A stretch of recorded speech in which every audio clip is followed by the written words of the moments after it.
It's Tuesday, February 15th. Coming up live on The View. Very special guest co-hosts are hitting the table all week long. And today, Nicole Richie's weighing in on hot topics. From the Grammy fallout against Lady Gaga and the girl who beat Bieber, to Charlie Sheen's shocking comments about smoking crack, and Jeopardy champ Ken Jennings getting schooled by a computer. Plus, no ordinary family star Michael Chiklis is revealing his big discovery that transformed him from chubby to chiseled. And you won't believe which celeb says he wants Michael's body. Then, the 14-year-old who was expelled from school and faces legal charges for hitting classmates with spitballs is here with his dad to tell you how his school's zero-tolerance policy is turning a kid into a criminal.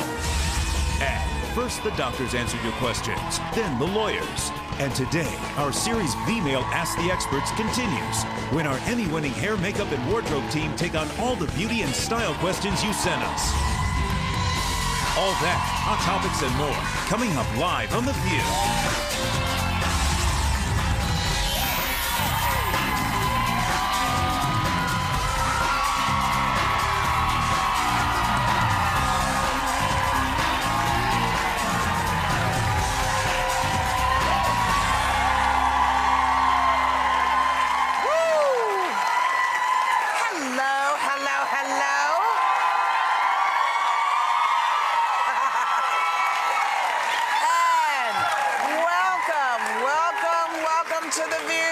Since Sherry is not here this week, we have very special guest co-host joining us at the table, and today it is Nicole Richie, the fabulous. What's up, baby? What's going on? Thanks for having me on again, you guys. We like that you're here. Now listen, in a candid interview on the Dan Patrick radio show, Charlie Sheen said he's 100% clean and ready to work, but warns, and I quote, "I heal really quickly, but I also unravel pretty quickly, so get me right now, guys." Any thoughts? Kind of like an ultimatum, right? I mean, if they don't get him here, it seems as though saying things could get worse for me, which maybe he means this could keep him on a better path if he's working. I don't know. He says he's bored when he's not high. Well, who isn't? My thoughts exactly. You know, I mean, so what? You know, so be bored. You rather be high, you want to be bored. You want to have a life, or do you want to be a drug addict? Make a decision. It's interesting because he said, the exec said, and I quote, "You get ready and we'll get ready." And I got ready and went back and nobody was there. He said he was literally knocking on the doors and lost his voice. I'm here and I'm ready. They're not. Right. It's interesting. Well, I don't know. I think it's probably safer when he's working. I think it's probably easier for him if he has a focus. You know, weekends are rough if you're, you know, if you're high. No, not high. No, weekends can be very interesting if you're high. But if you are easily bored, and I understand the boredom, I get the I'd rather be high sort of mentality, but weekends are tough, I think. And I think if you start, you know, walking around the house, you just think, okay, I'm going to stay straight, I'm going to stay straight. Okay, it's 10 after 10. I was straight for 7 minutes. I'm out, and I'm high. Yeah. Does everyone, I would assume, recover kind of differently, though, right? Everyone so you need does. different things to kind of put you back on track. I don't have the impression that he has given it enough of the rehab, that he hasn't really done the time to now say, I'm not addicted to anything and I can find another outlet besides drugs. He hasn't done it. I mean, everybody has their own path. I do understand him saying that working is going to give him something to do. I do understand that. Yeah.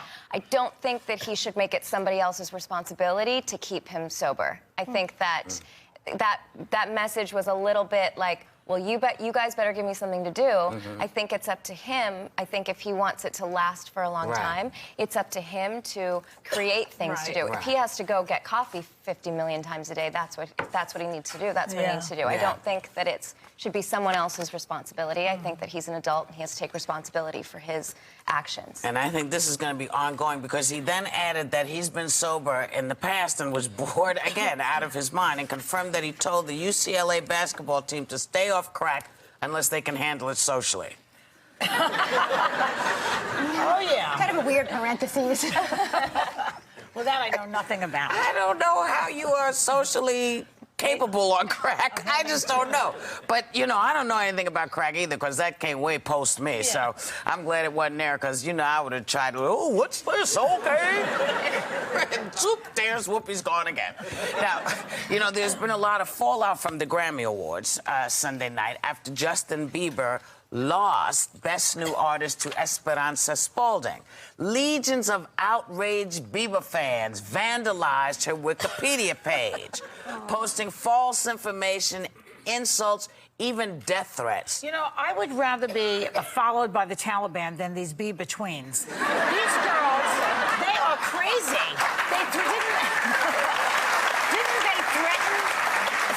Didn't they threaten that is Kim funny. Kardashian? I mean, I'm scared of these little... What were they threatening Kim Kardashian with? Wasn't Kim Kardashian? There was some sort of threat that went around allegedly that they were trying something, and they got berserk, something like that. Yeah, they went after her. They are powerful and in great numbers. Listen, when you guys can buy your own bras, then you can threaten people.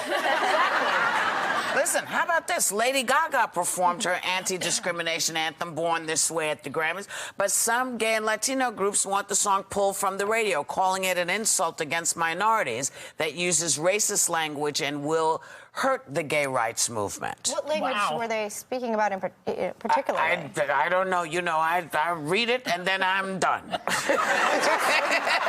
I'm done. Basically, the message is, if you're like Chloe Orient, they were saying things like that, right? If you're gay, it's okay. You were born this way. I mean, those aren't the lyrics. It just happened to rhyme. But I think they're kind of like, you know, they don't represent the depth of the issue, and it's a very, you know, sort of like a nothing song. Well, I think they had particular issue, I guess, as I read here further, it says with the word Orient instead of Asian. Yeah. You know, they thought that she could have used more politically correct terms within the lyrics of the song. You know, she came out in an egg. I wonder if the vegans are upset. I think women everywhere are upset about that egg. That's right. You know, guys, I don't know. Okay, anyway. I'm a little freaked out by all of this news. It just made me crazy. I don't know why. You know, the Grammys are just so controversial. I did not know, and no one took their clothes off. That's the thing. This is the first year I actually enjoyed it because it was so interesting to see all the different kinds of talent. Yes. You know, with Barbra Streisand and went all the way to this Esperanza Mumford and Sons. Spalding, which I love the name, Esperanza Spalding. And let's, you know, the other thing that I hope to encourage these nice young teens, you know, you ought to listen to the music before you go around doing that. Because this is no joke. This girl can sing. Yeah. She's amazing to look at. She's a great musician. I mean, she is kind of stunning. So you might want to back off that just a little bit and figure out why you don't like her. Is it because Justin Bieber didn't win? You know, he's got several more thousand years, right? Well, God willing.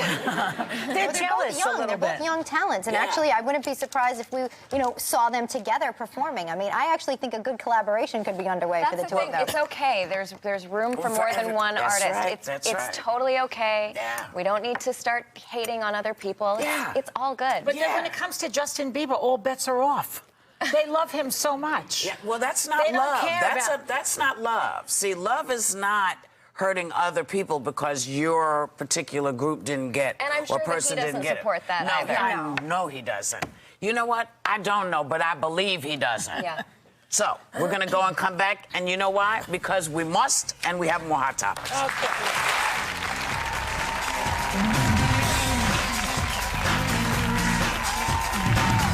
We've got very special guest co-hosts hitting the table all week long.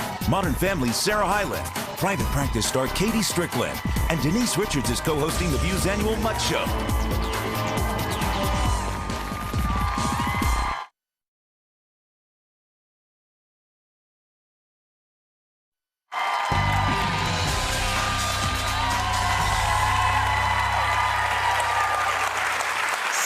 The game show Jeopardy entered a brave new world last night when champs Ken Jennings and Brad Rutter competed against Watson, the Jeopardy supercomputer. Take a look.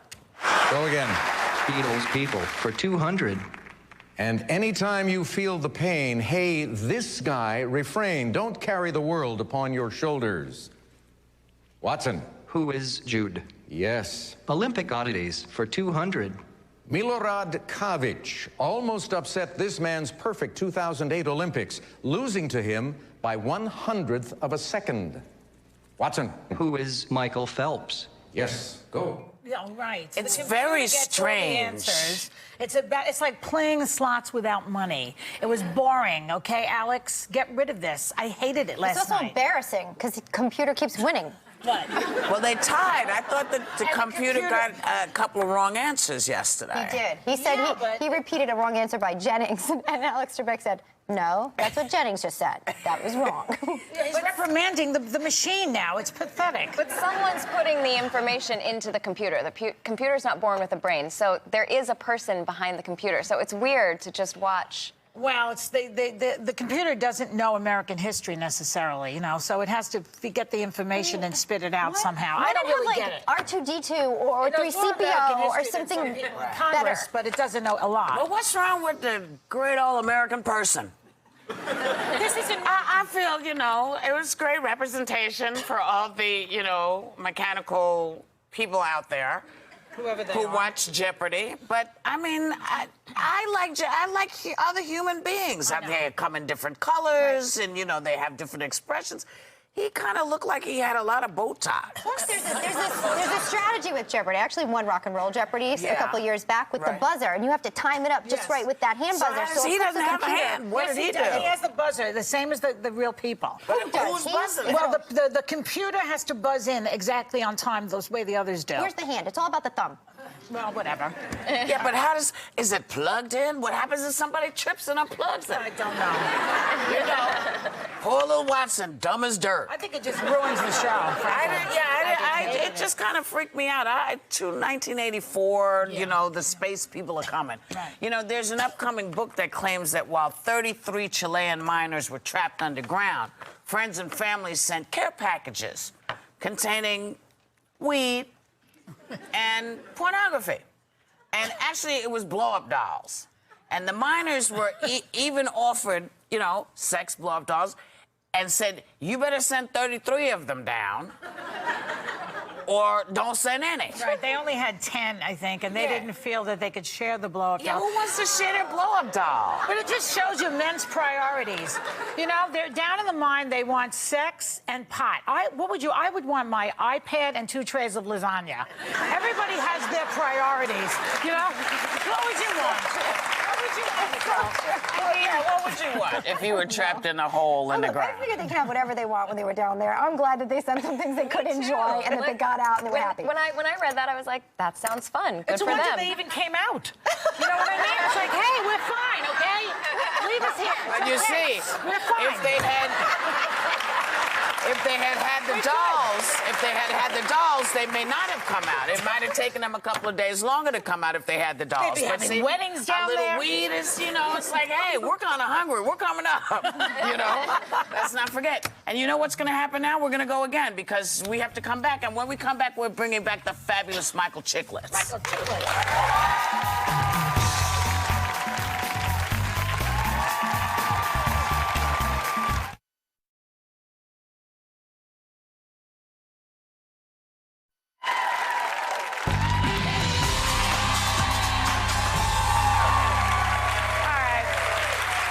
Michael Chiklis on The Commish. I loved him on The Shield, and now I love him on No Ordinary Family as the father of a family with superpowers. I love that. Dealing with domestic problems that really are messing with his head. Take a look. Kids, why don't you head upstairs? Come on, I was just about to eat him. Upstairs, now. This would be the wrong time not to listen. Take your brother upstairs, lock the door. Come on, JJ.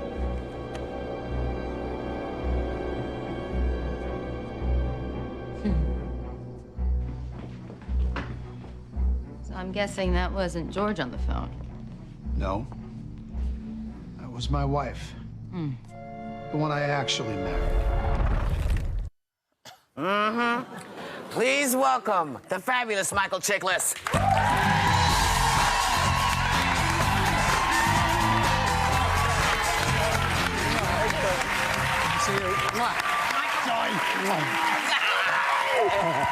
Good to see you, Good to see you, baby. Sit down. Listen. I just want to thank you guys right away for making it so that I have to explain to my 11-year-old what weed, porn, and blow-up dolls are. Thank you. Thank you very much. They probably know already. I don't know. My 11-year-old, maybe not. We really There she is. Just nod your head if you know. just go, yeah. She knows. Now listen, this is kind of a great show. Can you explain to everybody, because you're for folks who don't watch it, your family survives a plane crash, landed in some nasty water. Exactly. We're in the Amazon somewhere, and we are suddenly imbibed with these superpowers, and I'm super strong, of course. And my wife, played beautifully by Julie Benz, who you saw in the clip, she's super fast. Right. And Kay Panabaker plays my daughter, and she is a clairvoyant, but now she's also learned that she can push people, which is very Star Wars. You know, she can push them into thinking something or saying something. And then there's my son, Jimmy, is a super genius. Right. Yeah. But no super fly. Okay. Anyway. We really, I mean, Whoopi mentioned that we love you and all these shows. I think we love anything you're a part of, to be quite honest. Thank you. And That's sweet. starting with the commish and then the Shield, you were in sick shape for the Shield. You Yeah, were just like you know, torn up, ripped. I really hit the, you know, like for the commish, I gained a bunch of weight, and then for the Shield, I stripped a bunch of weight off. And, you know, especially those first 3 years, I really hit the gym hard and got really in insane shape. And then when I started to get in shape for this, I hit a wall. I literally hit a proverbial wall where I was boxing 5 days a week and eating 2,500 calories a day, which is not much for a guy my size. Especially you know, if you're boxing, and if you're crazy. working like that. And I was gaining weight. And you can see it during the course of this season. You can see from the pilot, as my workout sort of tapered off, I started to gain weight, and I was only eating 2,500 calories a day, and I started to get scared. Right. I was like, there's something wrong with me. My wife thought I was cheating and going into the pantry and binging, and I was like, no, I'm serious, I'm not. How'd you get it together? Well, I went to this nutritionalist, and I really highly recommend that people do this. Because you have to get scientific about it, because everybody's body is different, everybody's blood type is different. And after doing my blood work, he found out that I had tremendously high triglycerides, and that's an arbitrary thing. You think, all right, I have high triglycerides. What does that mean? And I didn't really. That's what it means. Well, what it also means is no. Actually, what it means is that's cholesterol. What triglycerides means is that your body's inability to process sugar and anything that metabolizes into sugar. And so I've gone on this, and also people don't realize, and this was a revelation to me. I knew nothing of this, that glutens are so present in our diet now in a huge way, like they never have been before, because we've essentially ruined the wheat in America. You know, people say I went to Europe and I ate pasta and everything and I didn't gain an ounce, and they think it's because they walked around. No, it's because the wheat in Europe and other parts of the world is pure, normal wheat from the old days. So you're and it's totally only 10% gluten. For the last 6 weeks, I've been gluten-free, and I've dropped 17.5 pounds. Okay, this is a man after my own heart. Can you... Without working out. Just doing the show. It's not reflected, like, you start to see it in the episode just had you an just saw. orgasm. I did. I did have a Thank you, I have to explain that, too. Wait a second. I'm sending you milky parts today. I have one question about that. So does that mean this is a real question, if we eat imported pasta from Italy, we shouldn't gain weight from pasta? Well, no, everything in moderation is still a complex carbohydrate, but there's 10% gluten in that, and there's 60% gluten in American wheat. Okay, 60%. that's interesting. That sits in your body. It's like, remember I brought back the ketchup from London, which had no high fructose corn syrup in it. And it tastes quite, it tastes like ketchup used to taste when I was little. You know, so it's clean. You know, it's crazy.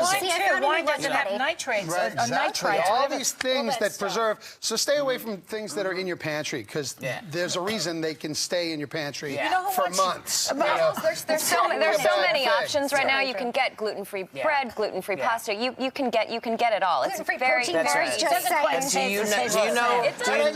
you know, because I'm a kind of a guy's guy. A lot of guys think like, come on, you're gonna eat all that stuff. You know what? You got to learn about your own body. That's right. You know, you are a guy's guy. You know who? Speaking of guys who wants to look exactly like you, Chaz Bono. That's right. Yeah. Well, formerly Chastity Bono. Hey, you know something? You know something? There's a lot of people in this world who are stocky frame people who I've fought with the same 15, 20 pounds my whole life, my whole career. So if Chaz finds inspiration through me, fantastic. Well, Chaz, go and find out about glutens. That's right. Change your life. what I want to ask you, because I am knocked out to discover this, but I did not know that you had a band and that you could sing and that you have a CD. Yeah. Tell me about this till you come home. You know this as well as anybody. People know you for what they know you for, because that's what's out there in the world. Right. But I've been a musician since I was a little kid, and I was in bands all through junior high. I play like 5 instruments, but I'm a vocalist and I play drums. Those are my main instruments. But me and my best friend, Bob Pascarella, hey, Bobby, shout out, literally met first day, 7th grade. Right. And we were in every band together all through junior high, high school, college, and just beyond. And then my pesky acting career got in the way, and I wasn't able to pursue original music. And then through the wonder of technology, you can have Pro Tools in your house and record an album. And we recorded this single. Wow. I really want to tell the story about this single really quickly.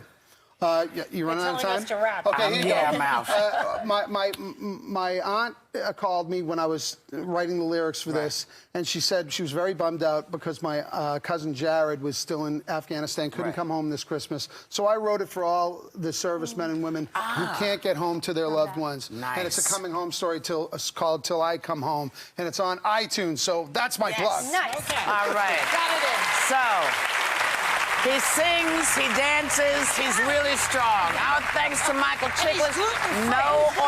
And he's gluten-free. No Ordinary Family airs tonight. Watch it live at 8 o'clock right here on ABC. And we'll be right back with the boy expelled from school for shooting spitballs.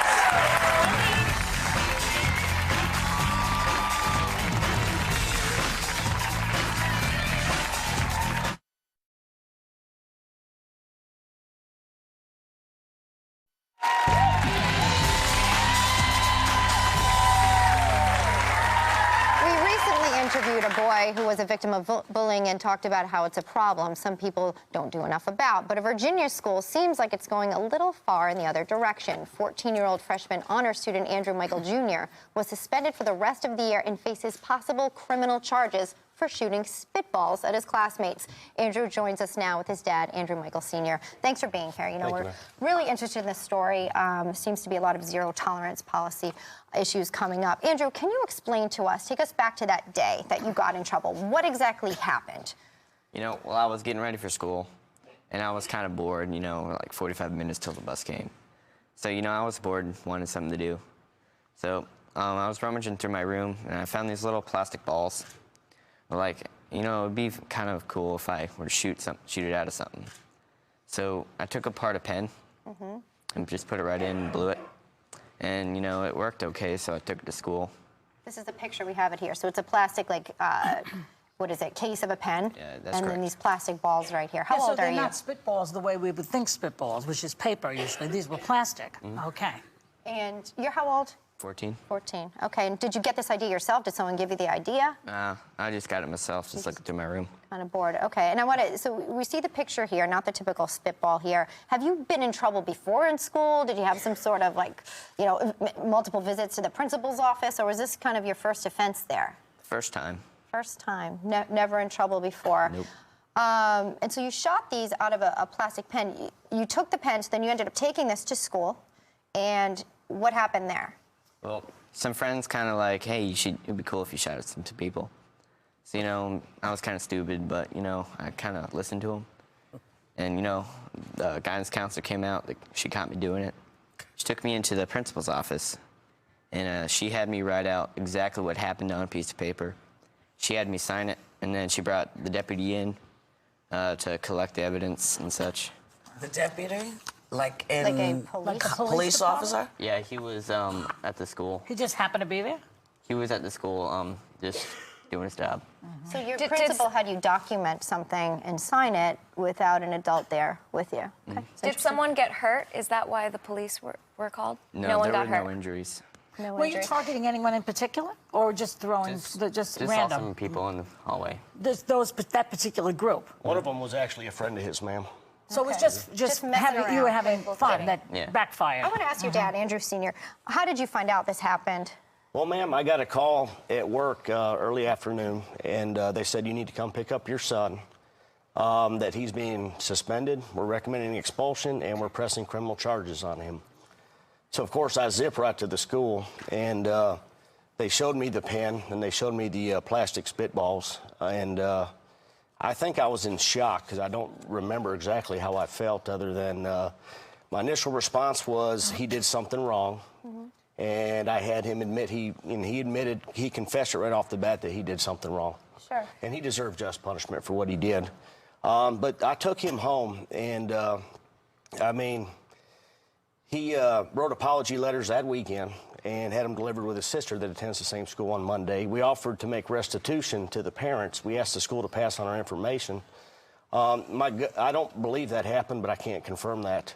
But he was pretty much branded. At Spotsylvania High School, he was taking his midterms after this happened, and they had to wait till all the students cleared out of the school before he was allowed to enter the school to take his midterms. So he was basically being isolated from the whole student population. As a dangerous person, so to speak? As a dangerous person. His sister goes to the school and performs at the school, and he's not allowed on school grounds or else he'll be charged additionally. Didn't they consider it a weapon? They have a no-weapon policy, Yes, right? ma'am. So knives, guns. Is this one of the specific weapons that's listed as a weapon? It's not specifically listed, but it does say firing a projectile, so they kind of stretched it to include a pin. So what do you think would have been appropriate punishment for him? Appropriate punishment might have been detention or in-school suspension. Suspension for about a month, a week? You know, something more reasonable, ma'am. Yes. A year. And allowing us to actually make restitution with the families involved.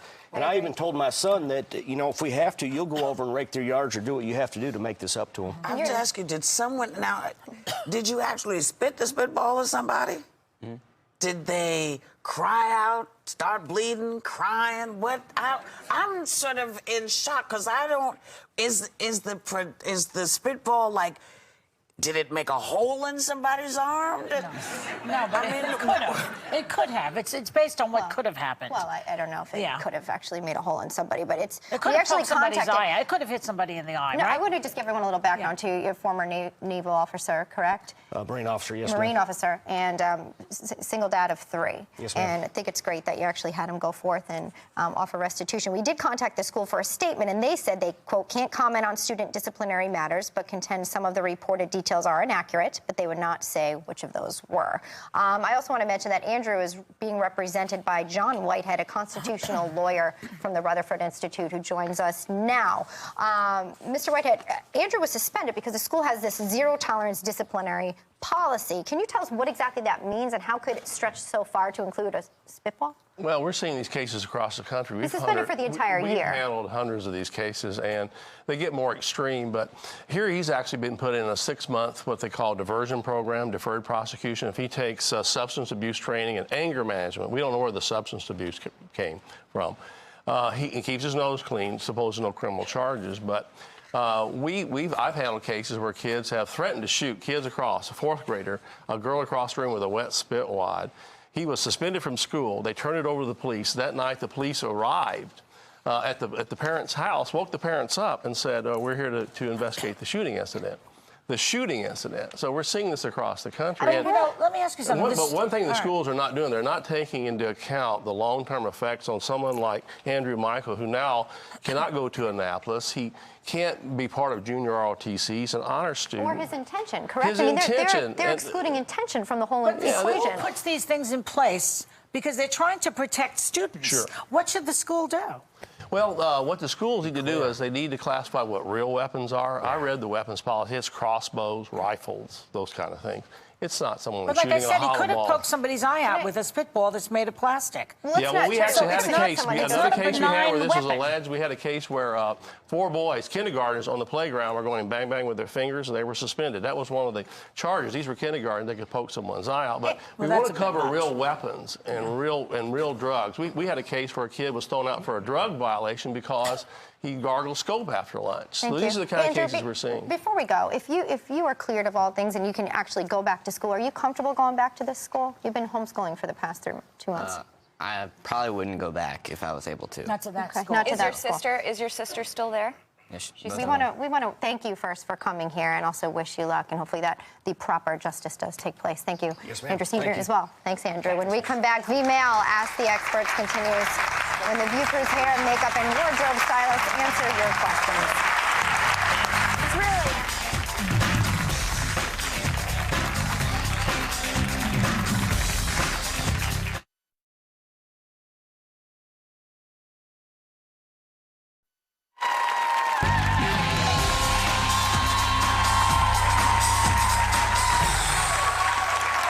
inbox always fills up with questions you have for our experts, and today our series continues with V-Mail Ask the View crew, where the women who work their magic every day on us answer your beauty and style questions. Please welcome hairstylist Lavette Slater, makeup artist Rebecca Borman, fashion stylist Fran Taylor, and our wardrobe supervisor Ashley Aldifer. I can't believe you are behind the scenes looking so good right now.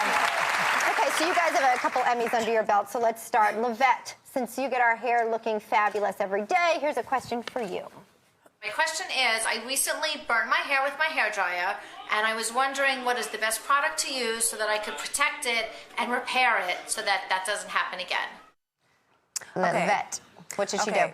First, what you have to understand is that the hair is very fragile. You have to protect the hair from heat.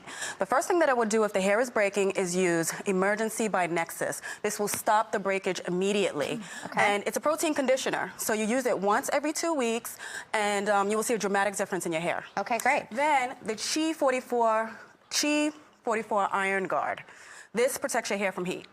So you use this before the iron? Right. Okay. After you wash your hair, you spray this, and then you flat iron your hair, and it protects your hair from heat. And then you have the Smooth Infusion by Aveda. This is a great product. You use that for blow drying. Okay, perfect. Thanks, Lavette. And Rebecca, you're up next. Here's a makeup question for you. In the winter, I really hate looking pale. Do you have any suggestions for an all-over tinted moisturizer that can give me a glow, perhaps something that can also give me that shimmery, dewy look? Rebecca, what do you think? Okay, I'm a fan of Laura Mercier's tinted moisturizer and their bronzing gel as opposed to using a bronzing powder. It's a fabulous product. Now, I use that on our model, Caitlin. She has beautiful porcelain skin.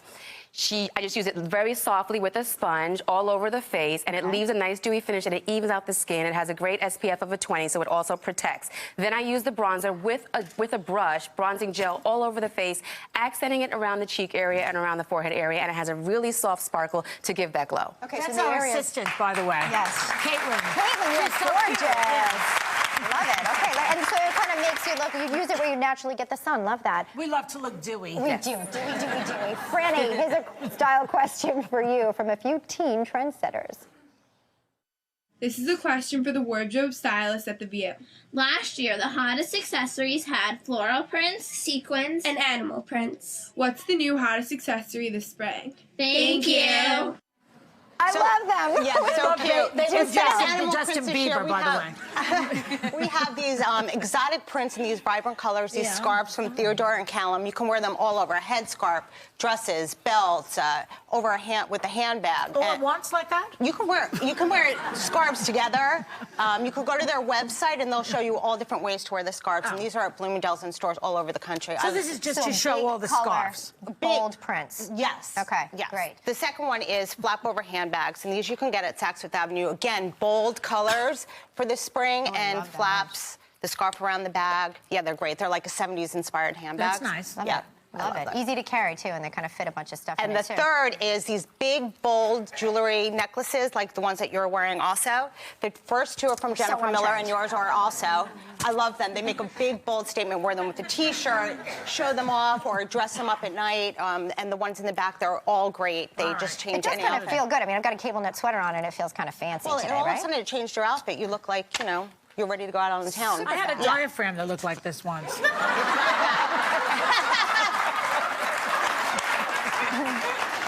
Don't ruin my necklace, Joy. Ashley, you always know how to fix our wardrobe malfunctions backstage, and we have a question for you. Hi, I'm Jill from New Jersey, and my question is, how do you protect heels before you go outside with them to help them not get all scuffy and dirty? Could extend the life of shoes, right? So how do Absolutely. you do so that? I would suggest using a heel protector. Soulmate makes one that's really great. It's sort of like a little cap that you put on, and it protects from mud, sand, grass, whatever. And then there's another one from Smart Heel that's really great if you're going to be going around the city and you've got subway grades and you've got holes in the sidewalk, because it's the whole heel that it protects, and you can cut it to measure, so it's perfect. They come in all different colors, and they're really affordable. Oh, great. Great tip. Thanks, Ashley. And Lavette, we have another hair question for you. Take a look.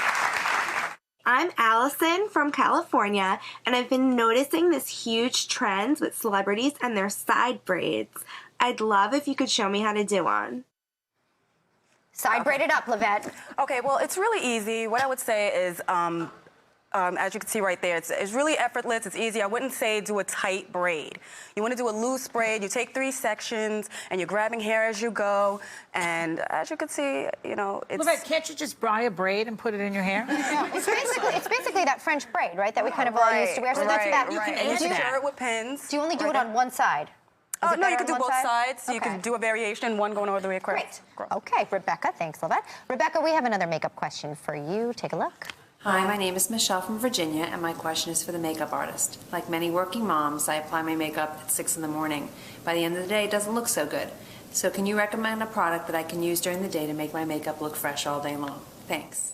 Relatable question. Very. Use primers. People do not believe in primers, and they are fabulous. Primers are products that you use before you put your makeup on.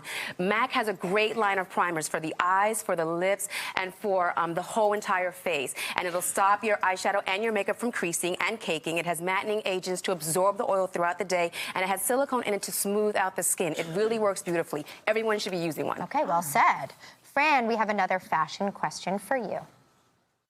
Hi, I'm Angie, and I'm from Virginia, and I have a question for the wardrobe stylist. All the jeans these days are so low-waisted, and they give me that uncomfortable feeling, and I don't like that muffin top. So I'm wondering, what are some good high-waisted jeans?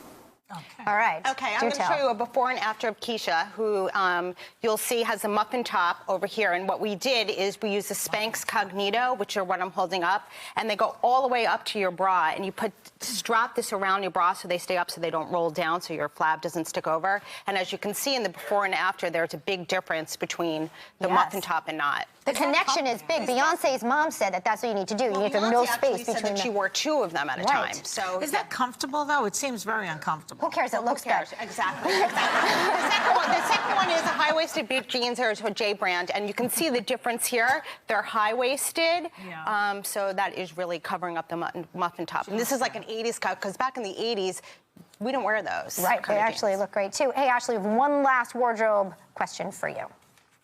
Hey guys, my name's Jillian, and my question is about my wardrobe.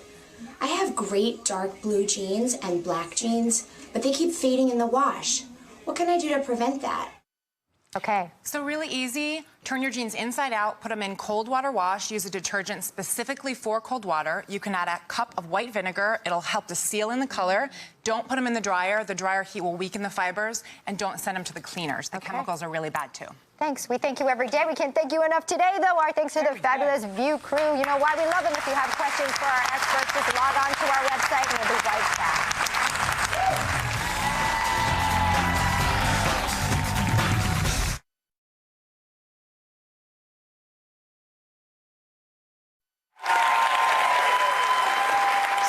Nicole, will you come back and play with us again? I would love to. That would be great, because we love having you here. Did you have a good time? I did. I had a great time. Did you learn anything? I learned so much. This was life-changing. It was great. Well, I learned all about the heel guards. I know what Joy would do if she was ever stuck with some pot and we needed to rescue her. She'll send you your iPad. Hey, tomorrow, Modern Family star Sarah Hyland is our guest co-host. Have a great day. Take a little time and enjoy the view, y'all.